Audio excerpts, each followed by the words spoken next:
Ladies and gentlemen, welcome to the first ever episode of Game Till Dawn. I'm your host, Alex Stadnick, also known as Big Al952 on Xbox Live.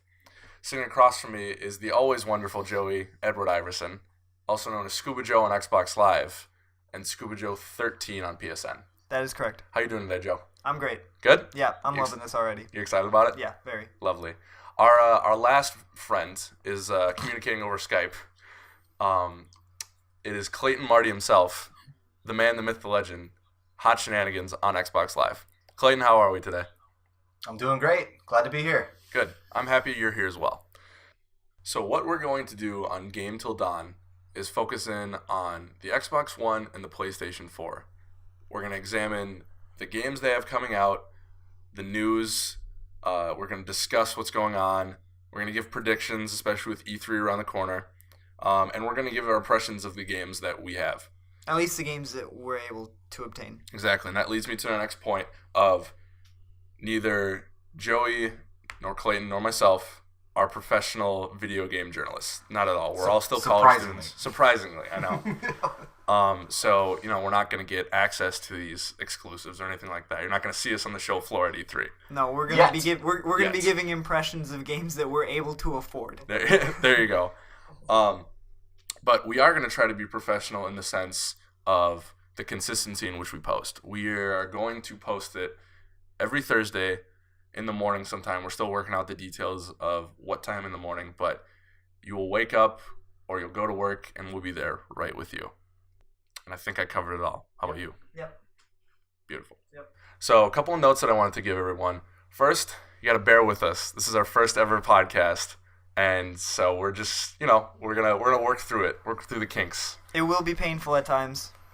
Very painful. Probably like right now. Yeah. The other thing is, we're not going to try to, but we have some foul mouths on us. Yes. So there is going to be some cursing. They're not going to try to. I might. Oh, okay. The other thing that I want to make sure everyone knows is that we're going to try to avoid spoilers as much as we can. Yeah. Unless what it is came out 15 years ago, then 15 deal years with ago. it. By that time, come on. Like, it's your Deal with fault the if this is spoiled. Like, if you don't know how BioShock ends at this point, that's your fault. Yeah. So now that we got through the intros, finally, we are going to go through who we are as people, as gamers, more importantly. Joe, would you like to start it off? Sure. So you're going to talk about who you are, what school do you go to, what's your major? Okay, sure. So I, like the other two of my friends here, go to the University of North Dakota. My major is communications. As a gamer, I am kind of an all-around. I pretty much like everything, with the exception of real-time strategy. What's your go-to, like, 2 or 3? Well, shooters for sure. RPG, and I don't know. That's pretty much sports? Sports games. Yeah, sports games for sure. Yeah. There you go. Nice, good choice. And yeah, there you go. That's it. That'll work. That's Joe. That is you. That is me. That's sort of all I do. That is the Scuba Joe right there. Yeah, that's the Scuba Joe's Joe. entire life brought into about a minute. Yeah, pretty much. Moving on to the more interesting of the three is Mr. Marty. What do you got for us? Who are you? That sets me at a very high bar, first of all. I'm going to put you on the pedestal. I, as well as Joey said, go to the University of North Dakota. I am also a communications major. Currently engaged to be married, so I got that going for me. That's exciting. Isn't that special? Thank you. You guys are so polite. I also, again with Joe, because we just seem to be brothers in that category, also love shooters and RPGs, although I would probably stray away from the sports. If I had to pick a third category, I'd probably go with like a hack and slash maybe, like Dante's Inferno style, but that would be me. Other than that, it's a beautiful picture. You're painting for the people. Thank you. You're welcome. Painting it. I'm fucking rough. Sorry for the it's already. You don't have to say sorry. Remember, we introduced ourselves. We know. They know. Say sorry. The Never people mind. know. I'm like fucking They know. Raphael painting They shit. fucking know. All right. And I'll introduce the man, the myth, the second legend, Alex Stadia Stadnik. There you go. Tell us about yourself, buddy. So, like my two friends, I also go to the University of North Dakota. There's themes here that we'll get into. Motifs. I'm a junior. I also am a communications major, but I would like to say that I'm hipster. I started that first. Yeah. I was the first OG communications major. For sure. We all kind of followed along. And what kind of gamer am I? First person shooters are my bread and butter. Halo is my baby, but we'll get into that later. Huge sports gamer, 2K, NHL, Madden. Those are my games. Am I good at them? Depends on the day. Better than me. But I do enjoy them. And then I'm a sucker for a good RPG as well, which is weird because that's a new thing for me. So what I want you guys to talk about now is, how did you get into gaming? Do you have like a story or kind of a memory that you can recall that really like oh, this is like, wow, this is really cool? Joe, I can start with you. I don't have a specific memory, but I have a specific game that I remember really getting me into the type of gamer that I am today, and that's 007 GoldenEye. Beautiful. That on the N64, if people don't know. That game was so special. I used to play that with my brother, and believe it or not, my mom. Really? Yeah, she used to play that. That is so cool. Mrs. Iverson. She used to play that with us. It was really. I mean, she mostly did it just like to spend time with us, but yeah. I know it's not like she. I know she didn't like it. Who was better? Who was You better? or your mom? Oh, probably me. Even though I was 5. I'm gonna ask her about that one. Well, okay. That's It was. I don't think she played it because she enjoyed it. I think she played it to spend time with us because that's what we wanted to do. Is that like me with Hardline? I play it with you. Yeah. Because, like, you enjoy it because we enjoy it, and you're over there like probably crying in the corner because you're dying every 5 seconds. Role of Joey's mom, Alex. Thank you. I am Joey's mom. But yeah, no, that game was really special. That's kind of what started off the shooter thing for me. Okay. I'm probably way too early too, because I know I was too young to be playing that game. But it's not like anything in that game looked realistic. You said 5 years old? I don't know how old I was. We'll run with it. It's somewhere around there. We'll run with it. And yeah, I just remember that game being awesome. The golden gun was amazing, and it always was like my thing. And yeah, that's kind of the first game that like really. I know I played games before that. I played Super Nintendo and played Mario and all that kind of stuff, but that was the first one. Okay. That really got me into it. Beautiful. Beautiful story. All right. Now we're moving on to Clayton. What do you got for us? First game, it's kind of like Joe, where I don't know. I know I have one specific memory, but it's not from the first game I've ever played. But the first game I believe I ever would have played is when I was younger. I used to go out to Washington State every summer. It's where I was born. And that's Mario Kart on the N64. That is my. I think that's also age appropriate for the age I was. Yeah, probably more age appropriate. True. My parents cared about my youth. But I used to play that with my cousins all the time. I would get my butt kicked every time, but it was still a great experience just to do that. Running Rainbow Road, falling off the map constantly. Oh my god, dude, Rainbow Road. But my memory with my first system was PS1, and I think I was about 10 years old. So it was back in the 90s. And I remember we were so stoked the first night we got it, but my dad had one rule, and that was that he had to play first. And so it was painful to just sit back and watch him play. And the game that he played, and I note for the entire night, and we didn't get to play the system once that entire night until the next day because he sat there playing it all night, was A Bug's Life. A Bug's Life for PS1 was the first game I ever played on the PS1. That's beautiful. Yeah, hella good times. I'm pretty sure I played that. That's where my origin story begins. Okay, lovely. Yeah. How about you, Alex? Mine is a little different. Mine's not exactly a happy one. So, I was in kindergarten, I believe, and all the kids had Game Boy Colors, and the thing was Pokemon. Yep. And my parents didn't know the first thing about video games, so I never had one. So all the kids would play it, and I'd be like, "Wow, this looks awesome! Like, why can't I have this?" Excuse me. So my friend's mom, Mrs. Easton, God bless her, she convinced my mother to to buy me a Nintendo Game Boy Color, Oh yeah. and with Pokemon Yellow on it. Mm-hmm. Oh my god! Nice. Oh, I was in heaven. Yep. So, so great game and everything like that. But at the after school thing that I went to, Creative Clubhouse, that's what it was called. There was the 5th or 6th graders, and they liked to mess with the little kids. I don't remember what exactly Pokemon it was, and I think it was my Charizard. No. He convinced me to trade him for. He wouldn't tell me exactly. I think it was Magikarp. He told me it was like a legendary bird or something like that. And Oh, I no. bought it hook, line, and sinker. No. And then it turned out to be like a Ditto or something like that. And I remember going home and like crying. And my dad asked me like, "What's the matter?" And like now that I think about it, it just sounds ridiculous in my I head. lost my Charizard. And yeah, and the kid would never give it back, and like your parents are gonna step in to No, like, no. excuse me. Call the cops, That's bro. a weird. Oh, maybe. Ma'am, your son took my son's Charizard. I think I would have got beat up. He gave him a Ditto. Oh god. So yeah, and that's how I got started. And then at the same after school kind of thing, they had a Super Nintendo, and me and my 2 buddies would sit there and we would play Super Mario World, and we would play it and we would play it and we would play it.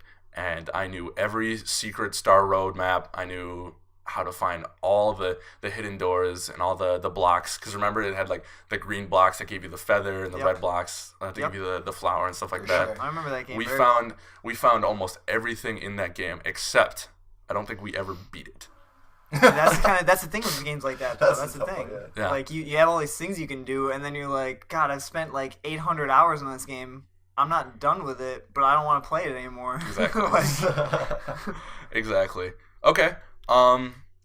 Yeah, I think that wraps up kind of what the intros that we were getting through. So now that we're done, or now that we've introduced ourselves to the lovely people, we're gonna take a quick break, and we're gonna move on to the section of the show that we call our top 5s.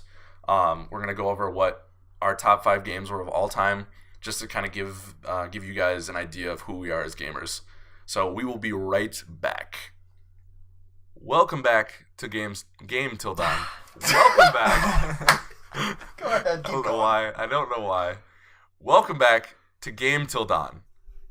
I'm your host yet again, Alex Stadnick, and now we're moving on to the section I like to call Top 5 Games, because it's the section where we literally just talk about our top 5 games of all time. We thought we'd start our first show off by letting you guys know what kind of gamers we are and what kind of games have shaped us over the years. So how we're going to do this is all 3 of us have our top 5 lists with 2 honorable mentions. Now, we relatively know each other's lists, but not in the order and not specifically. I tend to forget their games just because they're not very interesting to me. So you're an asshole. Yeah, a little bit. A little bit.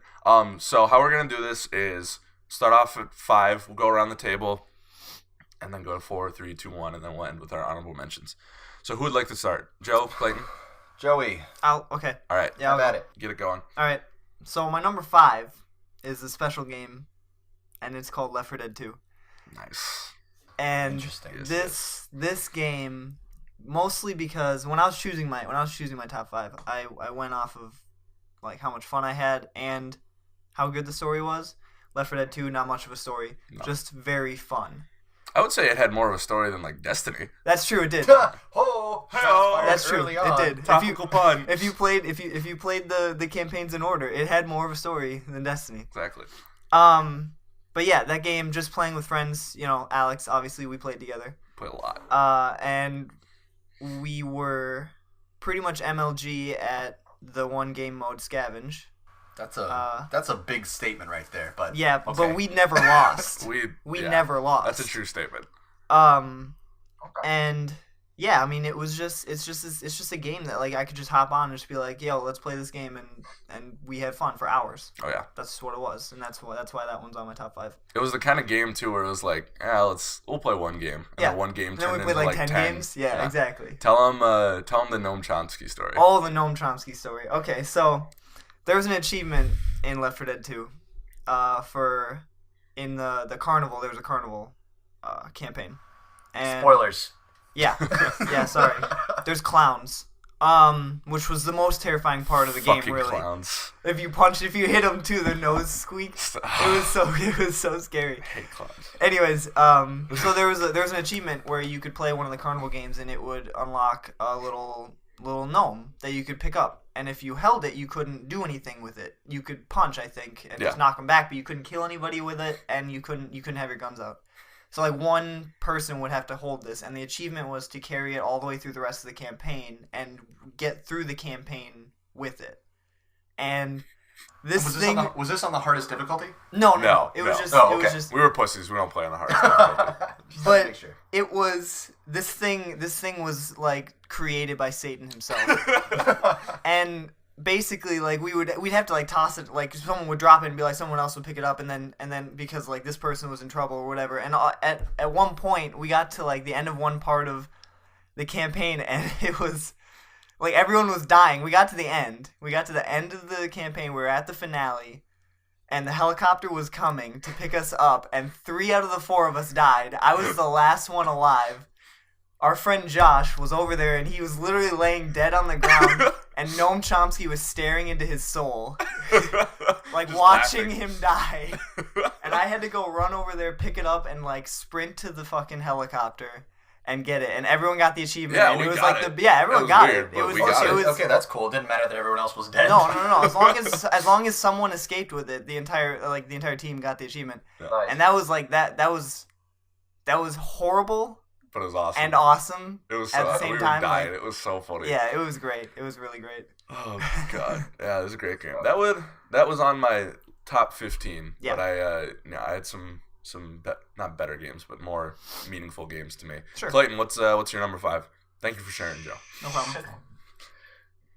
You made me forget it since we got so wrapped up in Joe's.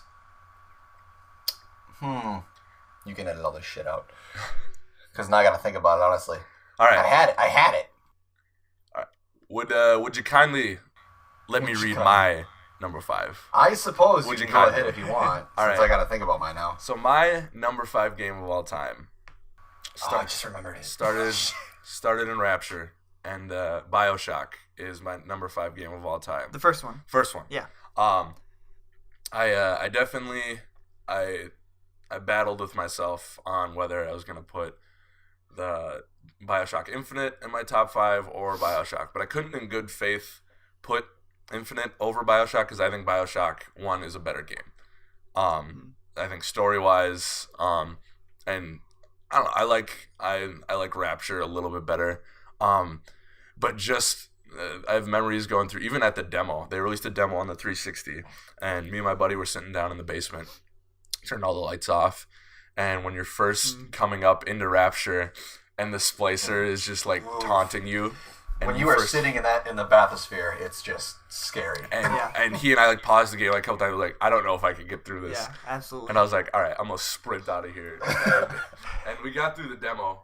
There's poop in our pants, but we got through a demo. There you go. So then I got the actual game, and just that campaign and experiencing the Big Daddies for the first time, and just like how scary they were, because that was like the scariest. They weren't bosses, but the scariest boss you probably could fight. Yeah, they were terrifying. And it was just like, holy crap, what can I do against this thing? But then when you finally beat him, you felt like the baddest motherfucker alive. Yeah. Well, with the Big Daddies too, like there were times where I didn't know like how I was gonna beat it, so I would run and I would just sit somewhere and hide, and you could hear the footsteps and feel the vibrations that of groan. it. That Yeah, and you could like it was like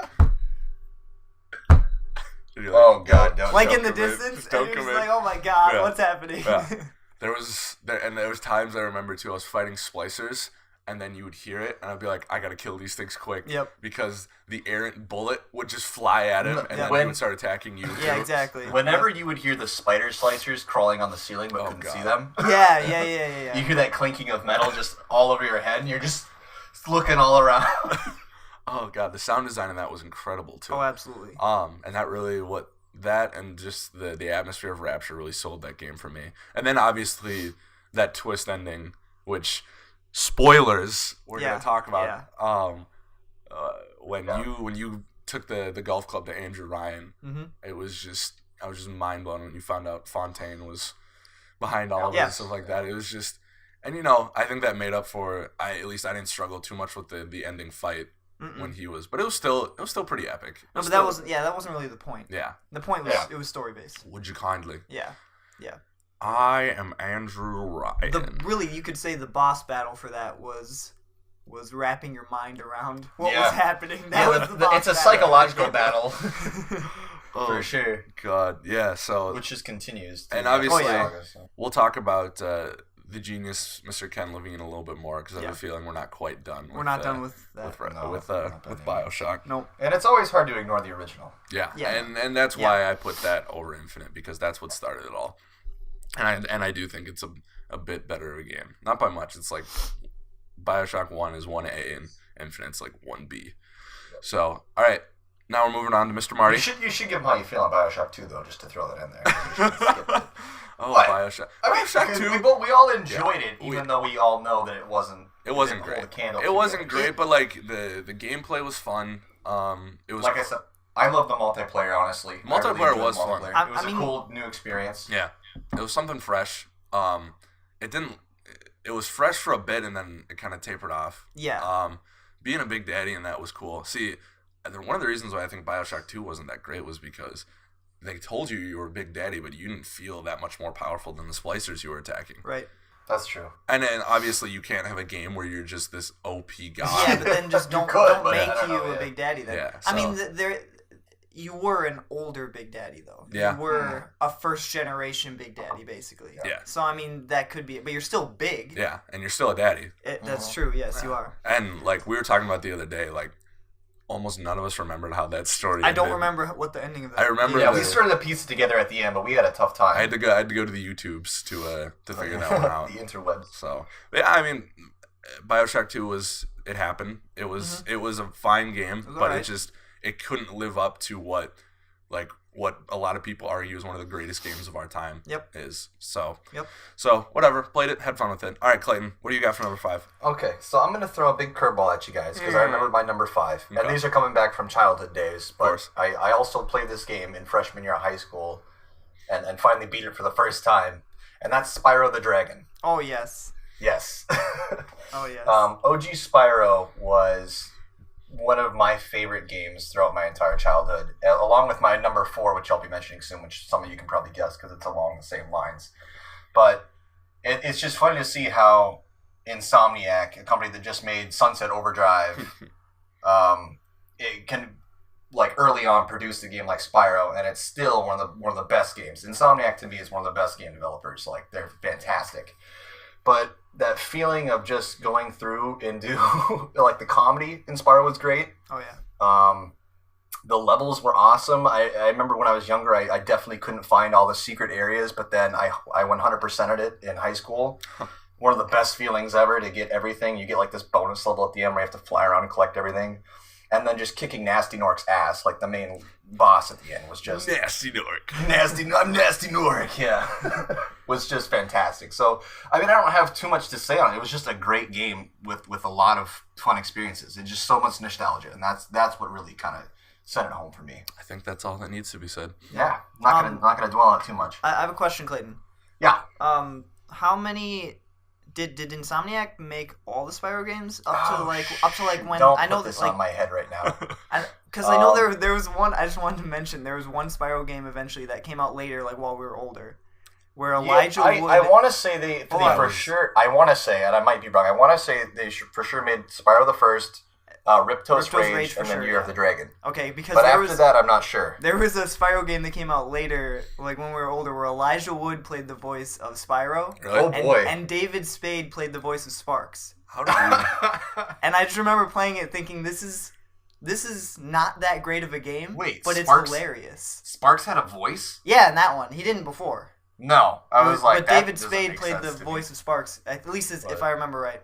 But Um, I also loved Year of the Dragon too, because that was just fun playing yeah. as like Sergeant Bird and Yep, whatnot. yep. and That game actually is the one that I remember the most, and Yeah. the one that I like the best. I think out of And- the Spyros. The money bags. Yep, guy.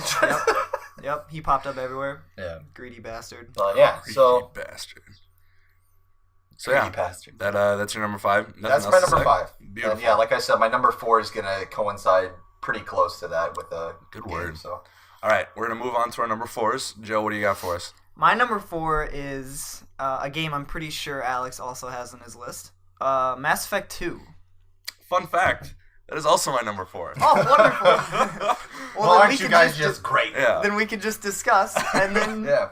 we could Leave just me go in the right to dark. Clayton then after this Because I've never discussion. played Mass Effect 2. Spoiler. You've never have you played any of the Mass Effects? I have started Mass Effect, the first one, but That I've doesn't never count. beaten it. I've not even gotten a quarter of the way through. So Good lord. Well, burn me at the stake now. Here's the deal. Here's the deal with Mass Effect 2, though. We can't really spoil anything because the ending depends on how you play it. Yeah. So you can't. I'm gonna spoil my ending. I don't Yeah. care. I should have beaten it by now. So spoil all the way. Now here's the deal. So Mass Effect 1, I didn't play Mass Effect 1 until after I played Mass Effect 2. Mm-hmm.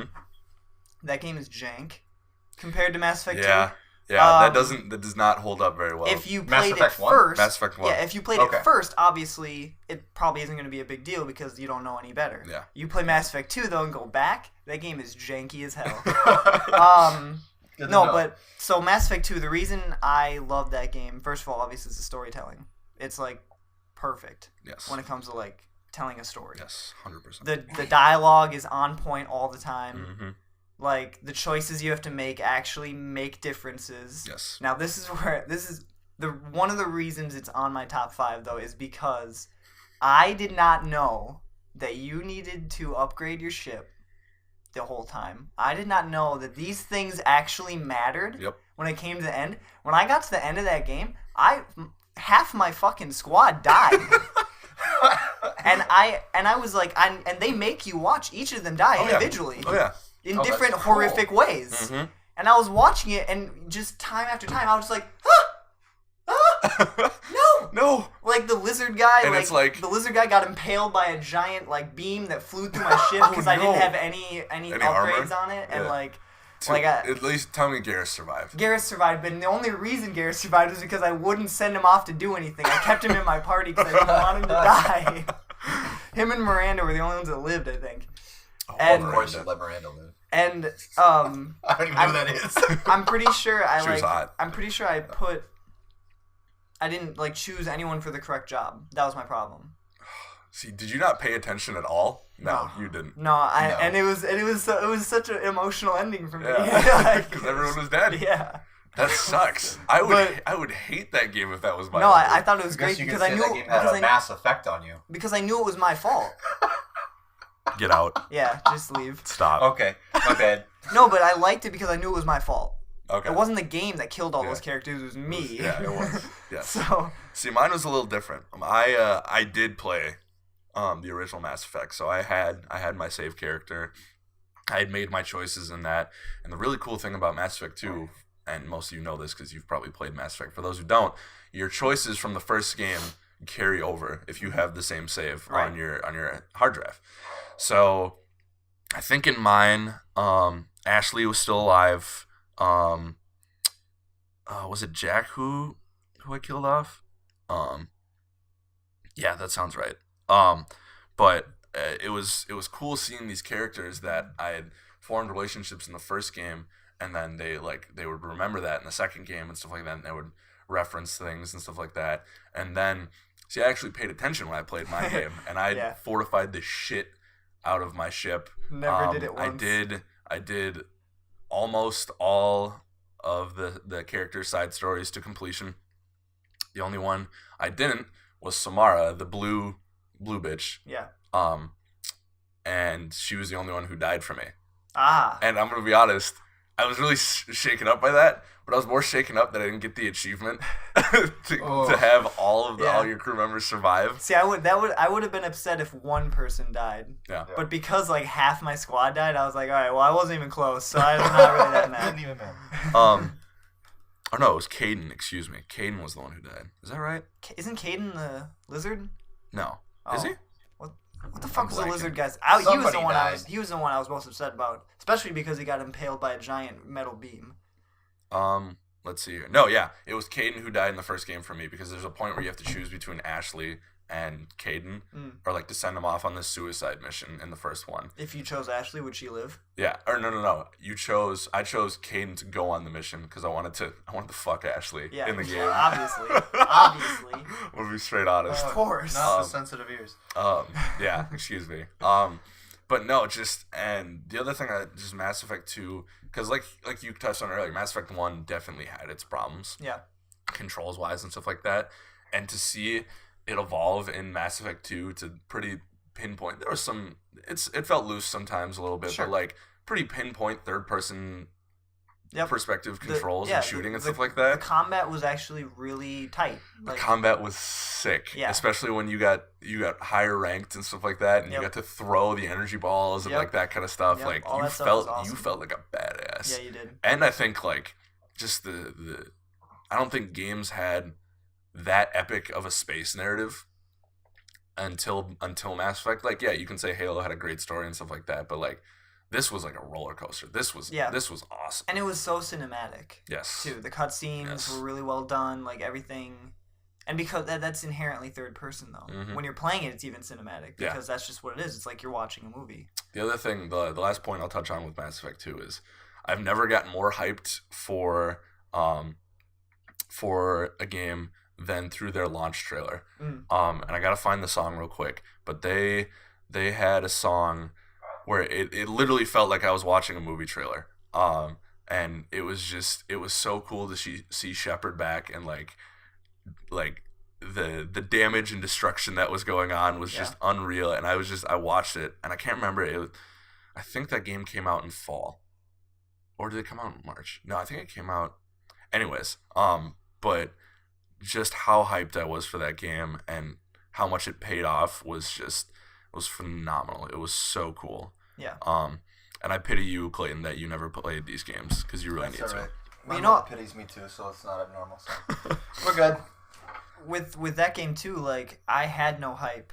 I played it. I borrowed it from you and played it because you said you really liked it. So I was like, I had no expectations going into that game. Yeah, and it was amazing. I beat it in a weekend too. I was sick from school on Friday because I think it came. That was. Oh yeah. I did that a couple of times. No, were you sick from school or were you sick from school? I think He says he was actually sick. I don't think he was. Yeah, I don't know if I was either. Yeah. Gameritis. I'm pretty sure you did the same thing with Mass Effect 3. No, I did it with Reach. Oh God, why? Actually, that campaign was cool. I liked it. Anyways, we'll keep moving on here. That was our 4. Clayton, what's your 4? What? What is your number 4 game? Oh, my number 4. Yeah. My number 4, because I just love going back to my childhood, is OG Crash Bandicoot. Yep, that's a good one too. Because it's just so damn good, and if you say otherwise, get out. Sorry to interrupt. Right. The song was Heart of Courage in the Mass Effect trailer, and it just get me amped. So, sorry, I had to look it up. No, you're good. Interrupt my story while I don't interrupt yours. That's fair. No, and it's another one I can't hit on too many points. It's just so nostalgic and fun to. I remember going back. It's another one that like I got all these old games because I've got a story where I had my PS1 and I used to play all these games with my brother and we wouldn't get very far. I don't know why, but when you're younger, games just seem so much harder. Maybe I hadn't developed any motor skills yet. I wasn't even playing with my thumbs because I didn't know I had them at the time. And so it seems so hard. Like I didn't know that there was more than one island in Crash Bandicoot. And there's like 3, and I never got off the first one. But the funny story is when I was younger and I was playing Crash Bandicoot and all these old games and Spyro, when we got our Xbox 3, or when we got our first original Xbox, my brother and I looked at our PS1 and we're like, we're never going to play this piece of crap anymore. Oh, it's outdated. So as I followed suit with my brother, because he's 5 years older and I wanted to be cool, he continued to take out every single PS1 game we had and throw it against my wall. Oh, no. My bedroom wall. And I was like, that looks like fun. Oh, Let's just play Frisbee with all these games. No. And I know that people are going to be thinking, what the hell? And you are totally right. Because that was probably the worst decision that I've ever made. And my brother looks back on that day and was like, what the hell was wrong with us? What's the matter with you? It's what's the matter with him? I was just following suit. I was the did it. wacky in this But situation. he was young, so, though. But the point is, after years, I realized how fun those games were and how much fun it'd be to play them again. So my fiancée-to-be, how nice she is, actually went and found the old Spyro, the old Crash, and bought me all of them. And so then I could play them again. And playing Crash Bandicoot again for the first time after years was just the best experience. And what was I going to say here? No wonder she's your fiance to be. I'd wife that girl too. Yeah. Exactly. Oh, fiance to be. Yeah, wipe that. Wipe that. So yeah, I got confused now, but yeah, Crash Bandicoot is, and that was another game. I don't know if I was able to. No, I did. I did 100% it because I remember you had to collect all the gems too. And if you collected all the gems, it took you to a secret pathway that unlocked like a different ending or something, where you fly off with your huge titted girlfriend in that game. Not lying. I didn't know Crash had a honey like that. I think her name was like Tanya or something. Tanya. You're not Tanya. I hope you're not. Make sure I'm correct, but yeah, and you fly off on like some bird or something at the end of the mission. Hold on, Clayton. And it was just fantastic because I'd never done that before. So OG Crash, I really hope that Crash is coming back too. Fingers crossed. Knock on wood. Let's do it. Yep. Clayton. But that's my number 4. Clayton. Hold Yeah. on. You're not talking. I hope you're not mistaking Crash's sister for his girlfriend in that game, right? Oh, you gross perv. Okay, I'm just making sure. No, I know who Coco is. Coco. Okay, I just want to make Oil. sure you weren't like. Oil. No, I'm not kidding. You should look it up because I think her name's Tanya, and Alright. you'll see she's like a busty No, I think bandit. We're talking about animals here, boys. Yeah. I think I know what you're so talking about, though. I think I know who you're Oh, talking she's a about. bustacoot. She's a bustacoot. You guys are gross. I never played Crash. That's ever. a shame. And you guys talk about it all the time. that's a true I shame. won't judge you because I never played Mass Effect. You garbage man. I'm still gonna judge you. But I was a young shame. man. It's just a shame. I grew up a Nintendo boy. And Which isn't a shame. No, really. Those are good games. Yeah, we'll get back into that later. But no, just Crash and Spyro were just never on my radar. And it's just probably because of the people I was around, because I got a lot of my game advice from the people who already had games, and they're like, yo, you should check this out. Yeah. So, Well, okay. What's crazy, too, is Crash and Spyro. You got Spyro is Insomniac, a very good studio. And Crash is Naughty Dog, another That's very insane good to studio. think about. That's Like- another thing, yeah. I mean, they've been making great games for years. Yeah, so. exactly. And they've shown they can do it on a multitude of levels. Yeah. Yeah. But the thing is, to touch on that kind of genre, is those games still hold up relatively well. If they were like sure. Super Mario- Graphically, not no, so much, but like gameplay wise, yeah. it's like you could still go hop on a 64 and play Super Mario 64. Absolutely. And you'd I still have a love hell of a that time. game. I love Super Mario 64. And that's just a testament to controls and just that gameplay is what really matters, especially when it comes to that genre. Yeah. I love good story Yeah. in my games. And I'm definitely a proponent as video games as art. So I love story, but like at the end of the day, you're playing it. Gameplay is king. Gameplay is king. Quoted by who? Colin Moriarty. The man himself. Of Kind of Funny. Of Kind of Funny Games, the man himself. Anyways, Shout out. so we'll keep this train rolling here. We're on number 3, correct? Yep. All right, Joe. What do you got? Number 3. My number 3 is BioShock Infinite. Ooh. Ooh, Now- hey, I have to say, mine is 2. So Okay, good. Is it 3? It's Okay. mine. Mine, Infinite is on my honorable mention, Yes. so we all can. We got some Wrap stories on for this. this one. Okay, so So- now this is my reasoning though. Okay. You said that you thought the first BioShock was just a tad better. Yes. Now I actually am the other way. I think Infinite is a tad better. Okay. I think they're the same. They're on equal level. Yeah, With 1A the and exception 1B. of Infinite is 1A for me though. Yeah. And the only reason for that is, first of all, even though the ending of BioShock 1 was a brain fuck. It really was at the time. A brain fuck, not a mind fuck. It's a brain fuck. Okay. Mind fuck's what I meant. BioShock Infinite shat all over that. Absolutely, 100%. The Okay. ending of it. The ending. Yeah. shat all over that. I'd have to play them both again, or at least watch the video again. Because I don't want to ask, is Bioshock Infinite recent enough where we don't want to spoil it? That's years ago. Yeah, That's that was freshman 2012. year. That was 2012. 2012. yeah, are we 3 just, years. is 3 years enough? I think at this point, if you haven't played Infinite, I mean, Here. we don't need. If you don't want to hear it, mute it until number 2. Yeah, that's true. Yeah, that's just what it is. fast forward a bit. Bioshock Infinite. When I was first of all playing through that game is just fun. Yeah. It's just a fun game. Yeah. It's a good shooter. It's a good first person Gameplay's shooter. great. It's got really good voice acting. Oh, The phenomenal. yeah, Troy exactly. Baker Yeah. hit it out of the park. Yeah. The characters are just well like fleshed out. The world is well made and well fleshed out, and everything seems. Comstock's like, a good villain too. yeah, Comstock's absolutely a good villain, and I love the little like pop culture references that were all over the place. Everywhere. And it was like, and it was just like perfectly peppered. Wasn't there a point when you first touched down in Colombia and an airship came up and the they're singing barbershop the- quartet were singing yeah. like Beach Boys? Yeah, Yeah. they're singing the Beach Boys song, Yeah. but in their own like barbershop quartet type Which style. was just so cool. I sat there and watched the entire thing. Yeah, I did You too. had to. Yeah. And then you get all these they're peppered in here and there, and you're like, oh, that's kind of weird, like why? And then it's just like everything gets revealed to you so slowly, and it's like this, and then it's this, and then you're like, oh, that's kind of makes sort of some sense from what you saw earlier, and then there's this, and then there's this, and it's like, what the fuck? Yeah. Like all of a sudden, all of these things make perfect sense, Yeah. and you don't know what to do with your brain. Yeah. I will say,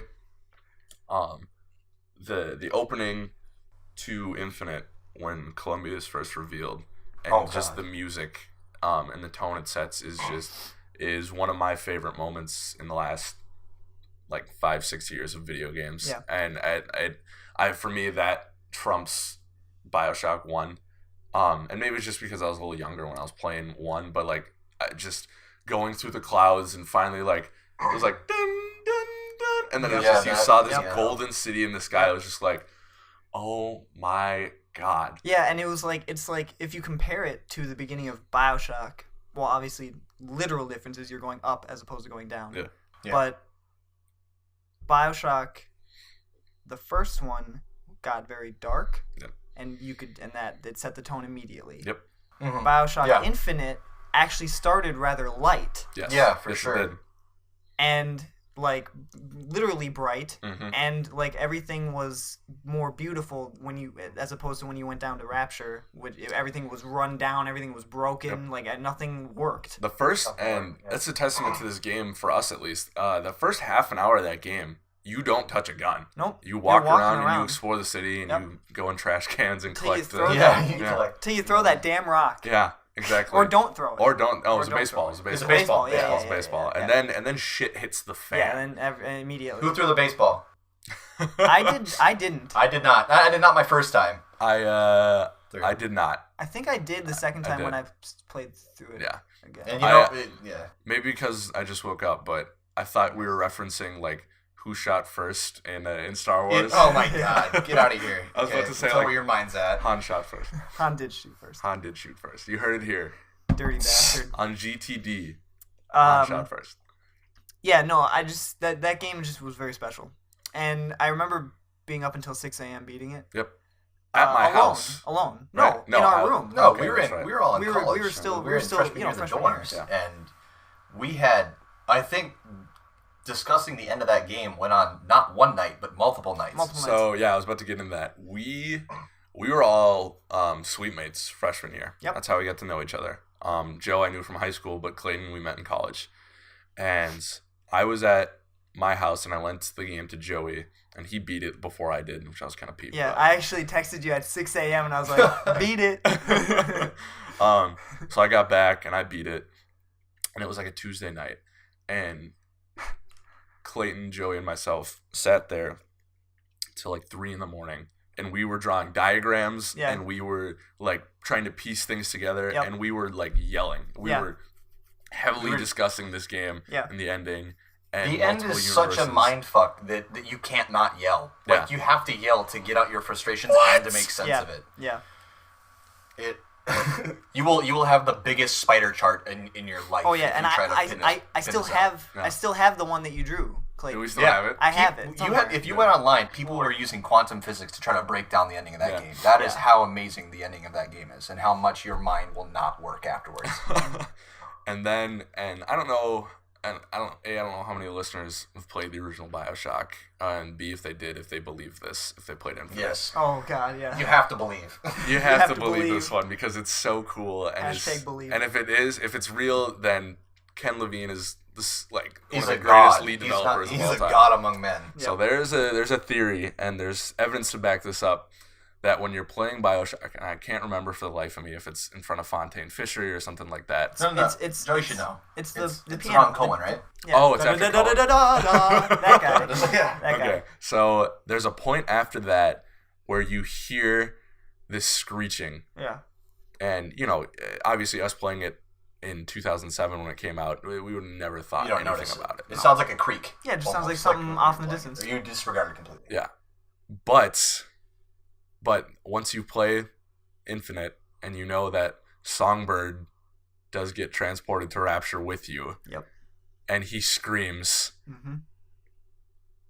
Sounds just like it. it sounds like 100%, and I haven't like investigated the audio, like No. sound waves, but No. it sounds almost exactly like it. Yep. So I think Ken Levine knew what he was doing. It's so subtle. It is. It's so subtle and And not shout out to the guy who found that. Yeah. Yeah. Because I would have never And you put can two and two you can together. find this on YouTube. I don't have the link with No. me right now, but you can Yeah. Google it or something and find it Yeah. for yourself, and you can compare the two, and they are synonymous. They Yeah. are. It is scarily accurate. Yes. I remember. See, I kept discovering. I discovered it on accident. I was alone Mhm. in our room, and I was like sitting there on our stupid futon that was horrible, and I was just on my computer. And I was just like, "Oh, what is this?" It says like something like Songbird. You can hear Songbird die in BioShock 1. And I'm like, "This is Yeah, bullshit." whatever. Yeah, okay, whatever. Yeah. Yeah.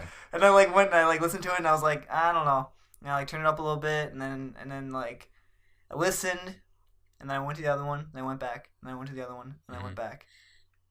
And And I want to say that I think at the time we thought maybe somebody could have just implemented the sound, but I believe that I went back and I played BioShock 1 not long after that, and you and I heard it. listened. Yeah. And I heard it. Yeah. So it is legitimately in there. Yeah. I just remember like my mind breaking. Yep. Breaking. Yeah. Even more so. It was already split into two, and now it's just like Exactly, it's like a yeah, Horcrux it's where you split just in- split it into like exactly. 7 pieces and Yeah. it's gone. It's There you split go. into 4 pieces, my brain did. and I just remember like going and just thinking like how They did it though. I can't believe this. It would break my heart if one day Mr. Levine He's came never out gonna- he and would said, never reveal "No, that's that, not no. that." Nah, So, that I was don't- an accident. Yeah. No, I don't think he did Even that. even Yeah. if it was, he wouldn't reveal it because I think it's just too. It just makes him look too awesome. Yeah. So as you can hear, we are all very large BioShock fans. Yes, 100%. And looking forward to whatever Mr. Levine does in the future. It's not supposed to be a big AAA game. No, though, so but probably I'm be just BioShock. I'm excited to see what he has Anything. doing. Moving on here, we're gonna go to I guess we haven't done my number 3, Nope. and No. I'll keep it Nobody relatively cares. quick Move on to because we're running a little long on time here. My number 3 is a game that many of you probably hold near and dear to your heart, either if you're competitive in gaming or just casual, is Super Smash Bros. Melee. Oh man. This is, and you can't argue this is the greatest Smash Bros. Ever. I'm sorry if you think the 64 version is, because it's not.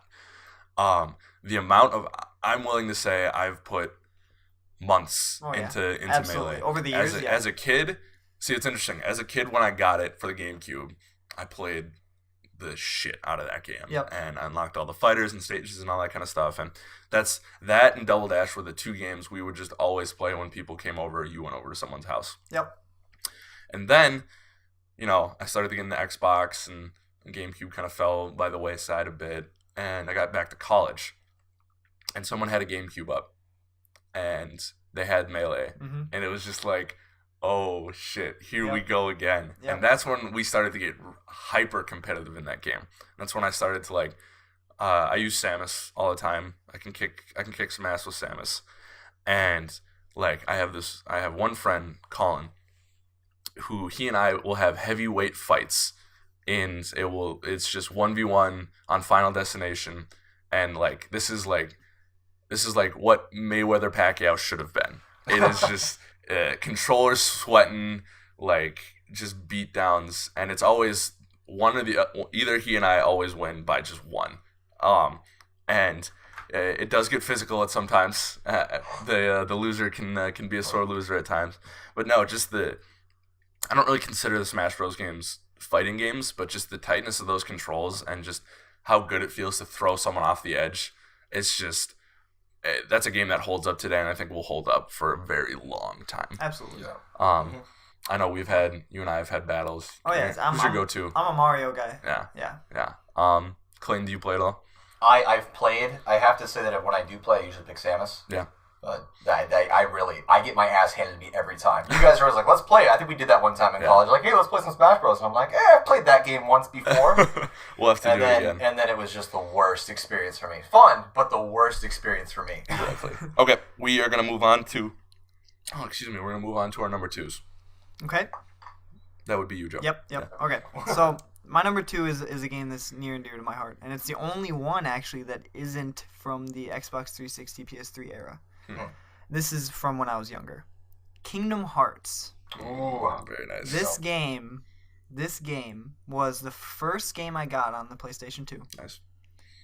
And I did not understand how to get off of the first fucking level. Sound like me and Crash. For about yeah, because you're on an island. You're on an island when you start on Kingdom Hearts, and I did not understand what was happening. I had never played a game that deep. Yep. Because it was an RPG. Yeah. And I was young, and I didn't understand what was happening. You just saw the Disney characters. Yeah. And you're like, I You're want to play. like, love it. Yeah. Exactly, and I was like, okay, well, there are no Disney characters on this island. What the fuck is happening? And I had to buy the guide. Man, the guide. The yeah. Prima strategy yeah. guide. Oh yeah, I bought like the big ass thing. Those yeah. things were so... I loved those things. And so that's how I got off the island. But anyways, that game was like... It was my first introduction to RPGs, basically. And I was like, and it's a simple RPG compared to some others. But like just the combination of like going through all these worlds of all these movies that I loved as a kid, especially when I was a kid doing it, was like so amazing. Like you're going and you're in you're in Tarzan's world and you're fighting the jaguar thing or whatever, or the cheetah or whatever it is. And then you fight Clayton. Not this Clayton. Not this Clayton. Not this Clayton. Not this Clayton. But yeah, and he rides like a giant bug and it's like crazy. And then like you're fighting in like Hercules, the Colosseum, and all this kind of stuff. And then the best story I have for this game is the fact that I never beat it when I was a kid. I beat it my freshman year of college when I was rooming with this lug over here. That seems to be a reoccurring thing, especially with you and I at least, is not beating games when we're younger, but still having them be some of the best times. Yeah, because the thing was, I could never... For those of you who have played Kingdom Hearts, there's one boss battle. Fucking Riku. And he is impossible, almost. I swear to you. And I couldn't beat him as a kid. Swear to me. I couldn't beat him as a kid, and I quit. I just stopped. And then That was that? And then eventually, freshman year of college, I played through the whole game again, got to Riku. Took me like 2 hours probably. Alex was trying to go to sleep. Yep. I was still trying to beat the damn thing. And I'm over there, and I finally, like, I got the last hit on him, and I, like, was really silent for, like, a second, because I didn't know if it was real. And then I, like, screamed, and I did, like, a little pull-up thing on our bed. Like, I was so happy. I remember being in my bed, I was like, you beat him? You're like, yes! And I was like, good, now go to bed. Cool, good night. Yeah, and then, of course, I found out later that, like, there's 4 or 5 or 6 harder bosses after him. Yeah. But I did eventually beat that game, and it was probably the best gaming moment, one of the best gaming moments of my life when I finally beat that game. Beautiful. Beautiful, beautiful. All right. See, that's why it's tough for me, because Kingdom Hearts 3 is on its way. Yeah, and I'm very excited. We got to keep going here, but when do we think that game comes out? Joey. I don't... It's still, if you go anywhere, it still says holiday 2015. Which there's is not, no there's chance. no way. There's absolutely no chance. So. I think half the team is working on Final Fantasy 15. Yeah, but that's pretty close to being done, though. Yeah. No, what I was going to say is it's just hard for me because I have not played any of the Kingdom Hearts, but I still really want to get number 3, and I don't know if that's a problem or not. We'll change that. You'll play them this year. Yeah, you can Let's change. Okay. I think, I'm going to be optimistic. I say Holiday 2016? I was gonna say No. before Holiday 16. No way. I don't think that's It's even 2016, but I think, well, maybe early fall then. I don't think I'll that's say. even possible. It's gonna come out when Half-Life 3 comes out. Oh, don't say that. No, because 'Cause okay, that game's never coming out. because I don't even know if Final Fantasy is really going to come out this year. But Okay. that's Time will whatever. tell. Time Yeah. will tell. All right, we're gonna move on to your number 2, Clayton.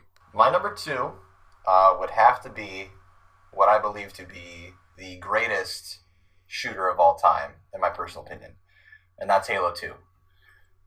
Halo in general has been just, as you guys have said, near and dear to my heart. That was like the first game I ever owned, and I was way too young for it, but luckily I had an older brother, so Of course. on the original Xbox, and that was Halo 1, which started everything. So, I mean, kudos to that for starting it. But Halo 2, the multiplayer was just so flawless. Yep. To me. I mean, it was flawless, but it had glitches, which made it even better. Just the sheer competitiveness Yep. of that game, to me, nothing else holds a candle to it. Yeah. I don't know, and you can obviously chime in on this, Alex, because I know you play it too. I know it's not your favorite, but Yeah, we'll clarify for the listeners here. Clayton and I are very diehard Halo fans. yeah, And so much so that we didn't care that the Xbox One was going to have all this DRM and all that kind of stuff. We were still going to get it oh yeah, for sure. at some point. I've been rocking the Master Chief Collection for quite some time, through all the bad times and then now the better times. The better. We'll focus on the better times. The better times. We're not gonna delve into the past, but Yeah, Halo 2. Even from a campaign perspective, I mean, I know the campaign was technically unfinished, but A bit. a bit, but it was still really fun. I mean, the last battle with Tartarus was just really cool. I died a million times on it on Legendary, I know that. Huh. But it was also one of the first games. I mean, the super bounces alone in that game. It's just there was so much that I was younger at the time. I think I was like preteen, you know, in that era. So just finding all these little tips and tricks that you could do to improve your gameplay or freak people out by super bouncing on lockout and then sniping them in the head from like a fucking balcony way above them that they have no idea you're there. It's just great. And then Delta Halo was the first campaign level that I ever got out of. And you can just walk up the side of a mountain and then like skip half the level and then drop back in. And it's just things like that. The Scarab gun. Yep. Come on. Oh, I tried for hours to try to get that. I never got it. Yeah, I never got it until Master Chief Collection. So thank really? you. Yeah. I had attempted it. I could never get the Banshee through the hole. It would always I couldn't either. load out, Yeah. so I could never get it. Good The Halo 2. Good Good guy times. 343. Yeah, like I love Halo 2. I definitely I played it a lot in anticipation for Halo 3, and you know, I'm definitely not very good at it compared to some of these people who play today. But it's a solid game, and I love it. I really do. Holds a nice place in my heart. But yeah, that ending of that campaign, like it set everything up for 3, like great. But like, No, I agree. what are you I doing? understand the criticism towards it, and so that's why I say, like, campaign wise, it's not the best. Like, But from strictly multiplayer, it was I cool to give be it able to props. play as the Arbiter, and like Yeah. I liked those sections for sure. But just, sir, finishing this fight, black. Yeah. Wait, Well, You're like, is wait it- a I was sec, gonna- where's is the it- next is level? it coming back? Is he coming? What is he doing? Oh, that's the end. Oh, okay. I was actually I going to guess ask. I'll wait a few more years. Yeah. I was going to ask, was that the one that he said finishing this fight? Yeah. So I know what you're talking Which about. is there. like a badass line in itself, Yeah. but it's Yeah. just like, But it's just as you're so, because you just come off a big mission, yeah, and you're just waiting to like finish it, and then Yeah. he says that, and then you're like, credits. yeah. Now, What? when did 4 come out? When Excuse did me. 4 come out? When we were in college. I remember we all went to. Or no, not 4. Excuse me, I misspoke. 3? When did 2 come 2007. out? No, 2 came out in what? 04? Yeah, I believe it was 04. So we had to Came wait out, yeah. 3 years. years to figure out what the hell he was doing. Yep. You had to wait 3 years to finish the fight. Yeah, and even then we didn't finish the fight. Nope. Okay. But yeah, great game. My number 2, and I touched on this earlier in this show, is Super Mario World, and I won't spend too much more time on it, but like that was the first game that that and Pokemon were 2 of the games that I really just sunk my teeth into, and it really sparked my interest in gaming. my next game, I'll talk a little bit more. That really brought it to next level. But yeah, just how tight those controls were and how good it felt. Like especially when you were flying with a feather, or I mean, most of you guys hopefully have played Super Mario World, Yes. and it just took all the good things from Mario Bros. And Super Mario Bros. 3 and just combine like the world setting and stuff like that, and just combine them into this just beautiful colored pack. And the Yoshis were awesome too. I forgot about that. You could get the special kind of Yoshis off of Star Road and stuff like that. Yep. And I just have so many memories of that game, and I think I still could go in and find most of the Star Road roads and secrets and stuff like that. All right, so now the moment we've all been waiting for here, our number ones, and I believe we all have different number ones. Is that correct? I'm pretty sure we do. Okay. Yeah, I believe so. From our loose talkings about it. Yeah. So all right, Yeah. Joe, let's go. All right, so my number one is Red Dead Redemption. Ooh. Okay. Solid. And that game, I played through that game twice. Once when it came out, and then once again in college. I actually bought it again because I sold it after the first time, and then I was like, "Oh God, I want the DLC and stuff." That's how you know you love a game. Yeah, exactly. You buy it twice. Now I only bought it for $20 the second time, but I wanted to play the zombie DLC. Anyways, Red Dead Redemption is I never played like the original Red Dead Revolver or anything, but I played GTA. Yep. And Red Dead Redemption is so it's like it takes the parts of GTA that are amazing, the GTA 4 at least, Yep. and puts it into this setting that is so awesome, so awesome. Yes. And you have, and I mean, the characters in that game are amazing. Yep.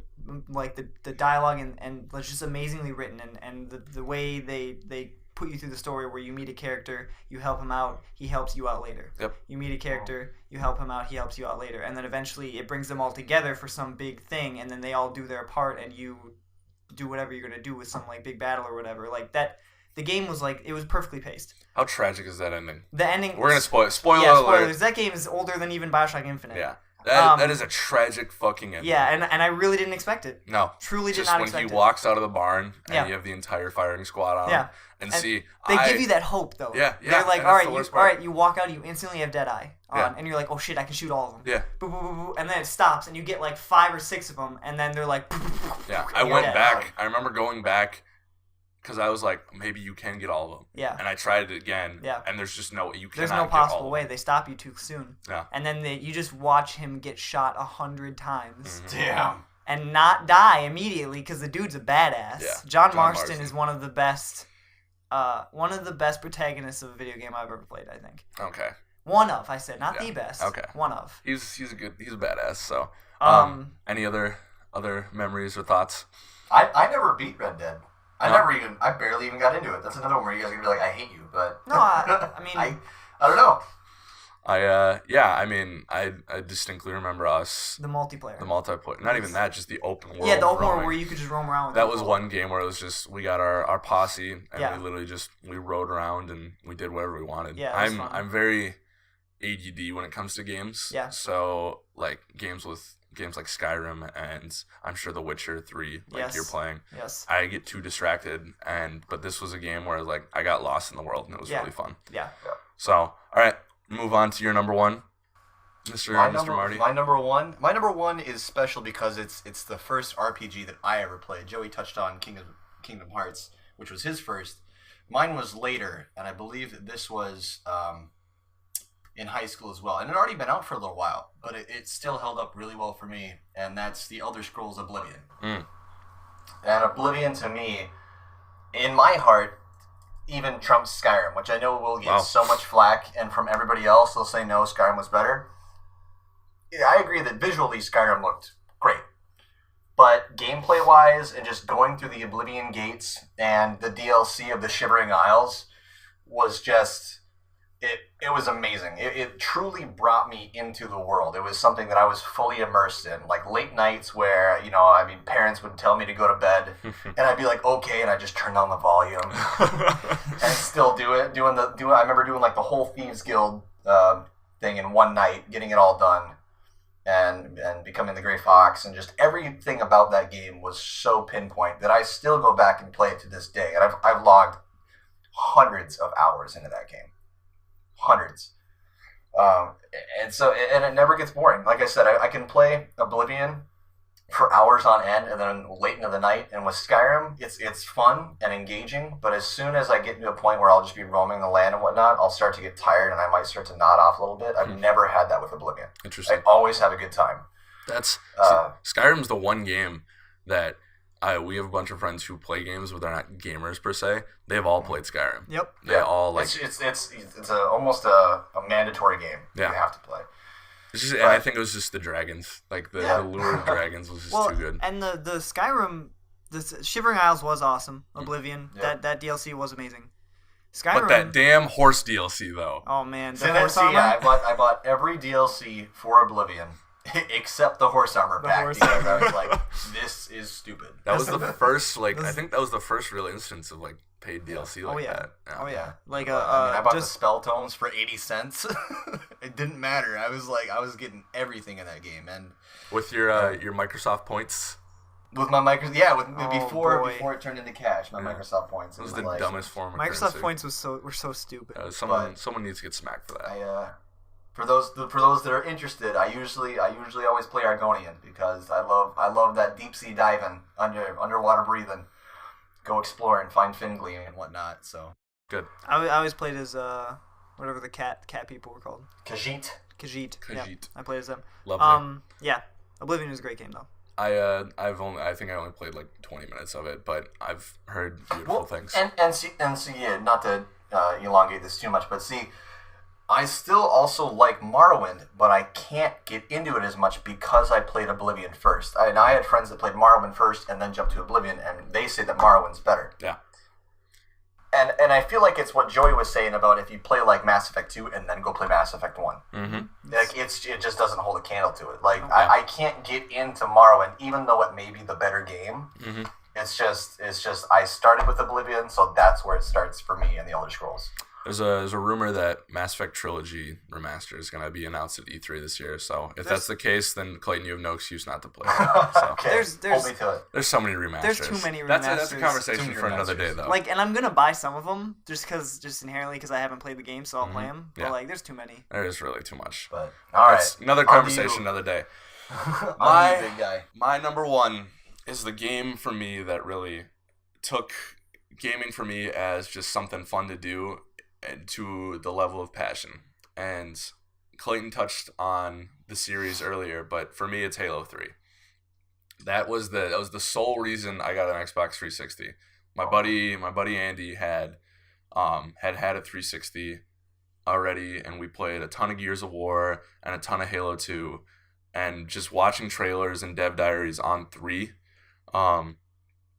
it was just like this is the game.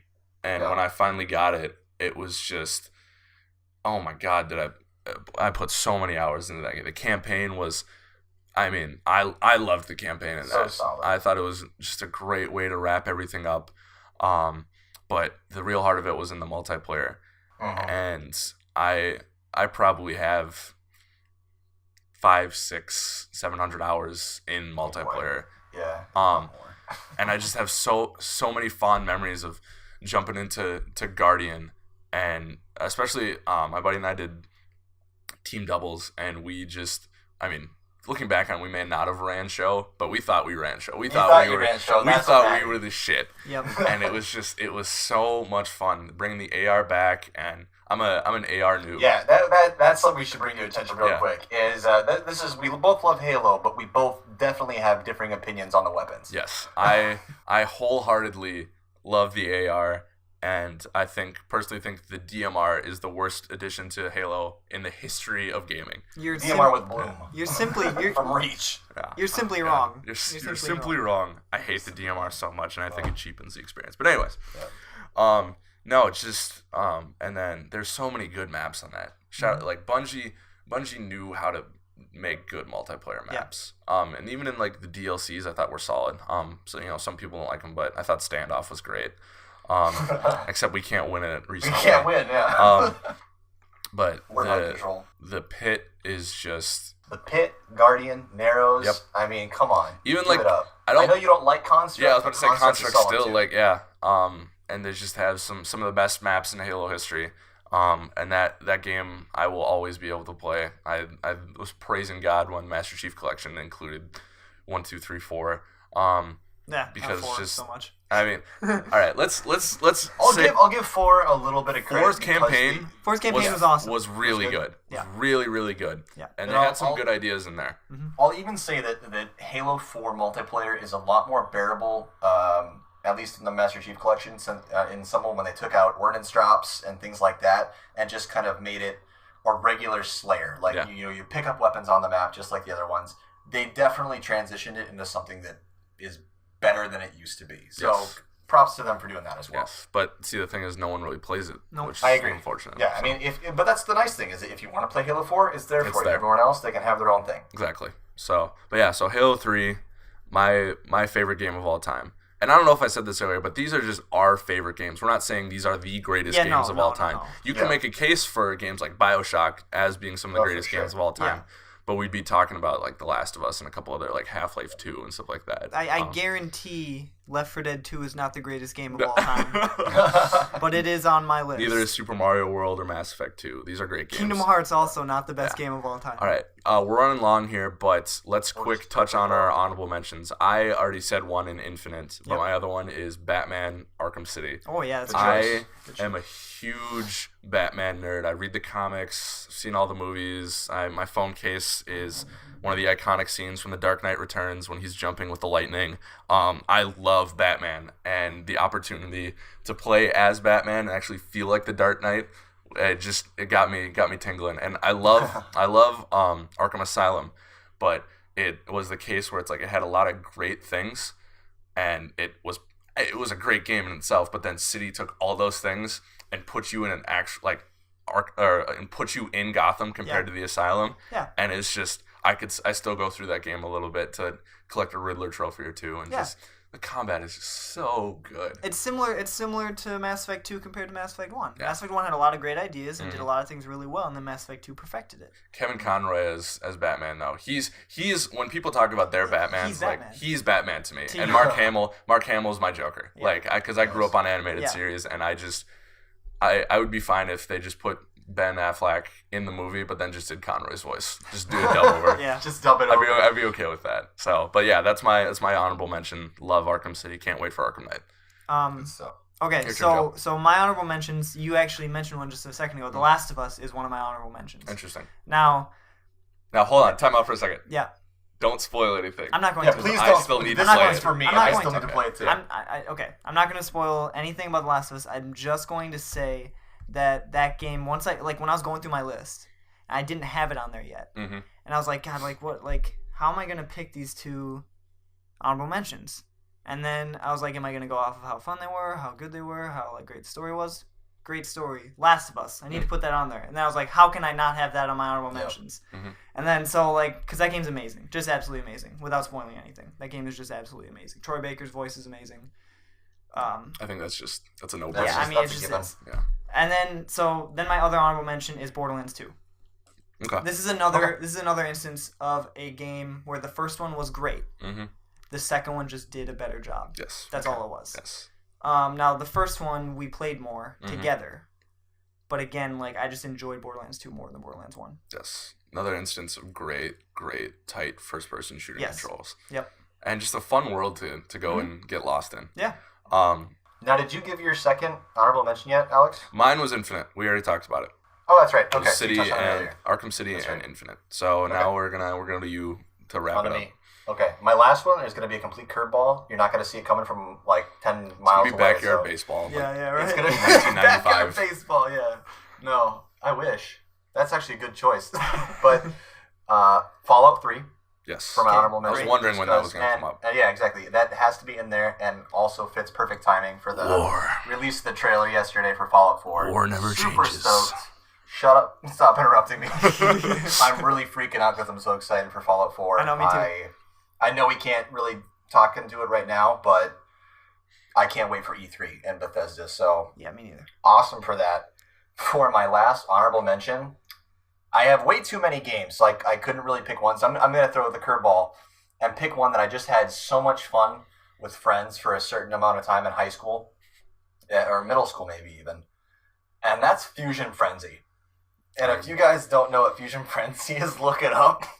Was that where you It's like a 4-person mini game. It's just full of mini games, and there's like you can. It's a 4-person game, and you'll all do different little mini games and try to you'll accumulate points through these different mini games, and then they'll eventually by points be a winner. Okay. So it's a pretty standard setup. Yeah. But I mean, it was fun because every friend had their one mini game that they would kick everyone else's ass at. Mm. Mine was Twisted System. It's where you just had the only buttons. There were 2 buttons. There was jump and duck, mm-hmm. And so it was just a blast. Yeah. To play games like that with friends and have a good time. Yeah. This game sounds like a poor man's Mario Party. It probably was, and I know they made a Fusion Frenzy 2. I don't think it sold well at all, just like the first. So. Yeah. But that's my bread and butter. It's what you remember. Games. It's your memories. That's exactly. what matters. My honorable mention, not yours. Exactly. All right. Great list, guys. We're going to take a break real quick, and we're going to come back with the segment of the show where we recommend some things, and we'll get you guys out of here. All right. We'll be right back. Welcome back to GTD, Game Till Dawn. Right now, we are going to wrap up the show with what we hope is a recurring installments in it's what we recommend, what we're kind of playing, watching, and this doesn't have to be video games. It's going to be movies, TV, music, books even. Mm-hmm. I don't know how to read, but I think Joe and Clayton do. So guys, do we just want to do this where we just go around the table again, name one apiece? I think that works. Okay, one sounds apiece? Good. Or no, we'll do all 3, but then one at a time. I don't even know if I have 3. Okay. Well, Joe, do you want to start? Yeah, I'll start. I definitely want to start with recommending Witcher 3. I've been playing that since the day it came out, and I just found out yesterday that I have 5 days, 15 hours on that game. Holy Lord. And that's 2 weeks ago. Wow. That game came out 2 weeks ago. That's disgusting. 2 weeks ago, and 2 weeks and 2 days ago. So why would you recommend it, though? I recommend it because for those of you who are RPG fans, it really scratches that itch.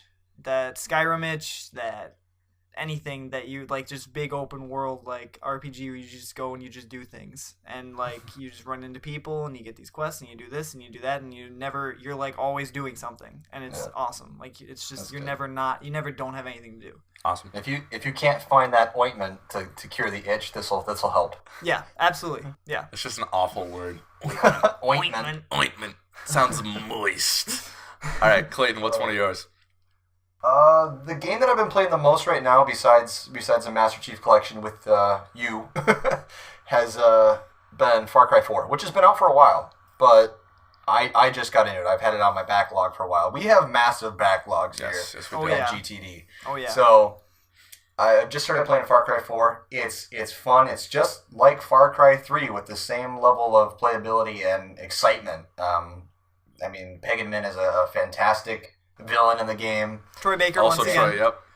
Good old also Troy, who is just everywhere. If you look into the game, you're going to find Troy's name somewhere typically. So, but you get to ride elephants, and I'll say nothing more. You get to ride elephants and destroy everything. Yeah. I'll stay in the same vein then. One of my recommendations, what I've been playing on this week, is Shadow of Mordor. Also a very old game. Fantastic. But very old as last. Very old. I mean, like almost a year But like ago. in today's day and age, that's old. And I finally getting around to playing it, and holy shit, is that fun? Yeah, it's a fun game. It's a beautiful marriage of Assassin's Creed and Arkham. Batman. Yeah.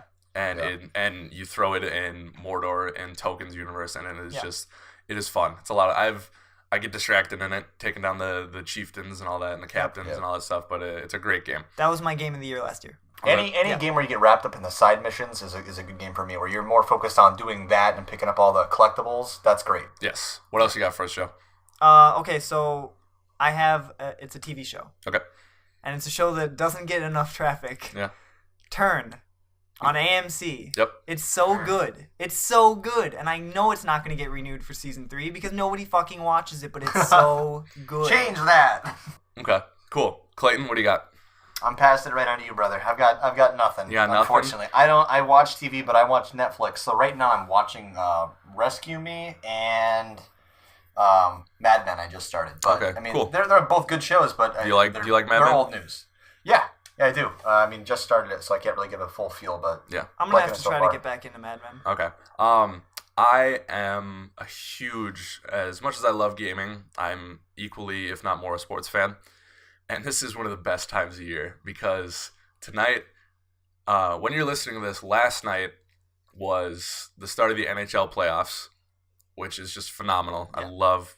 I'm a Minnesotan, so I love hockey. Hockey. Well, the start of the Stanley Cup. Stanley Cup, excuse me. Yeah. Playoffs have been Stanley going on of for a while. the finals, yeah. And so I love that, but I love basketball even more. And NBA playoffs start tonight, and I am so jacked. I really would like to see Golden State win. Oh, yeah. And obviously if you're a big sports fan, you're gonna be watching that too. I say Golden State in 6. What do you say, Joe? I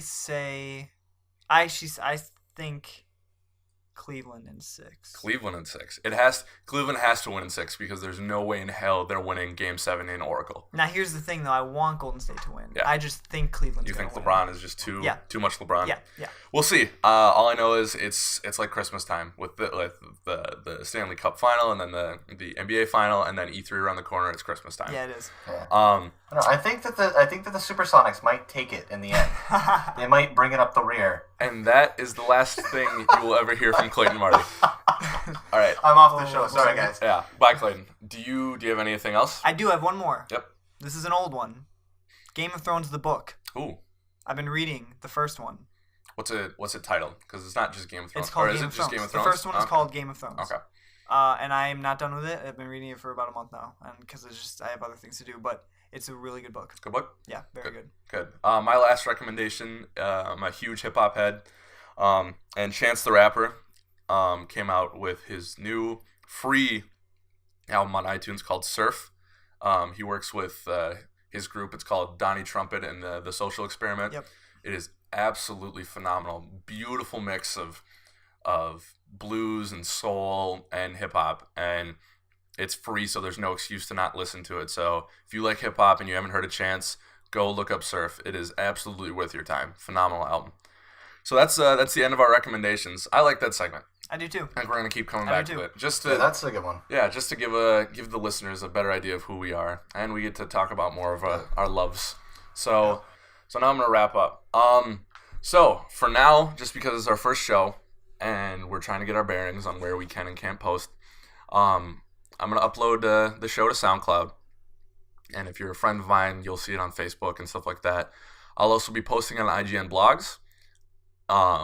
And then also in the future, we haven't figured this out quite yet, but we'll be posting it to iTunes and YouTube. Yeah, we'll get it there eventually. So bear with us. We're going to find more ways to post it, and we'll keep you updated as we go.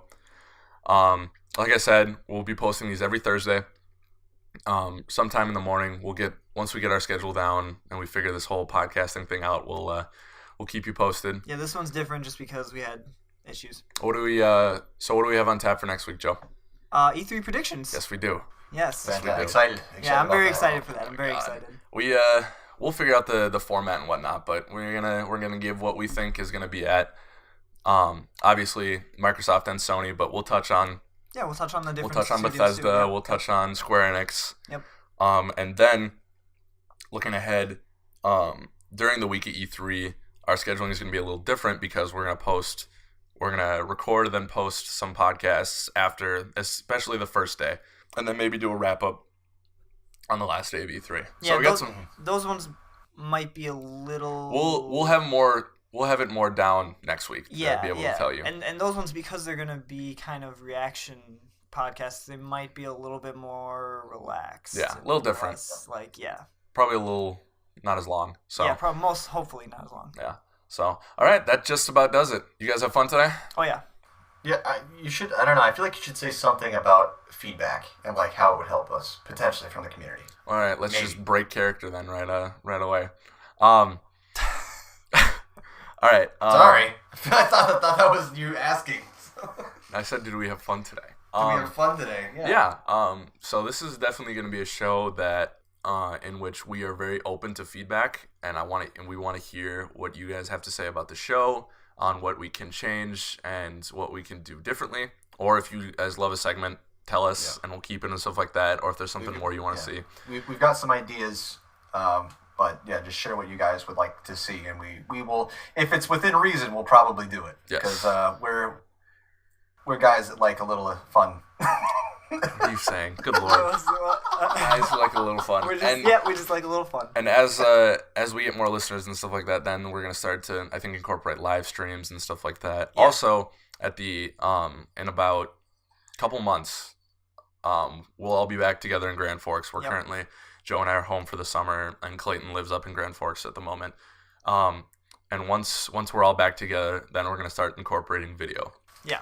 Yep. So and you get to see our beautiful faces. Exactly. Hopefully that won't turn you off. Yeah, hopefully, yeah. Yeah, we may lose viewers here. Yeah. So, all right. Well, I had fun today. I did as well. Good. I did too. It's been too long. It's been too long. It's been a long time coming, and now it's finally here. It's a beautiful thing. Yeah, it is. For Clayton Marty, Joey Iverson, I'm Alex Stadnick, and we'll see you next week on Game Till Dawn.